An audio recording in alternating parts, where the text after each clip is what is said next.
ஒன்னும் சோர்ந்து போகாதங்க. வாழ்க்கையில பிரச்சனை பாடுகள் வரத்தான் செய்யும். ஒவ்வொரு நாளும் பிரச்சனையா இருக்குன்னு நினைக்கிறீங்களா? அனுதினமும் பிரச்சனை வந்தாலும் அனுதினமும் உதவி செய்கிற இயேசு இருக்கிறார்ல, பிறகு எதுக்கு நீங்க பயப்படணும்? ஒவ்வொரு நாளும் நமக்கு உதவி செய்கிறார், நமக்கு ஜெயம் தருகிறார். அதனால இந்த பிரச்சனை கண்டெல்லாம் சோர்ந்து போகாதுங்க. அதெல்லாம் நீங்கி போயிடும். ஏன் தெரியுமா?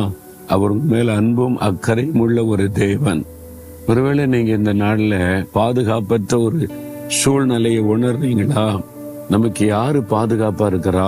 நமக்கு வேலைக்கு ஒரு பாதுகாப்பு இல்லை, பிசினஸுக்கு ஒரு பாதுகாப்பு இல்லை, வாழ்க்கைக்கு ஒரு பாதுகாப்பு இல்லை, ஒரு பயப்படுகிற சூழ்நிலை தான் இருக்குது. அப்படி கலங்குறீங்களா? ஆண்டவருடைய வசனம் ஒண்ணு சொல்லுது பாருங்க. நீதிமொழிகள் 2ஆம் அதிகாரம் 7ஆம் வசனத்துல, உத்தமமாய் நடக்கிறவர்களுக்கு கர்த்தர் கேடகமாயிருக்கிறார். அதாவது ஆண்டவர் கேடகம்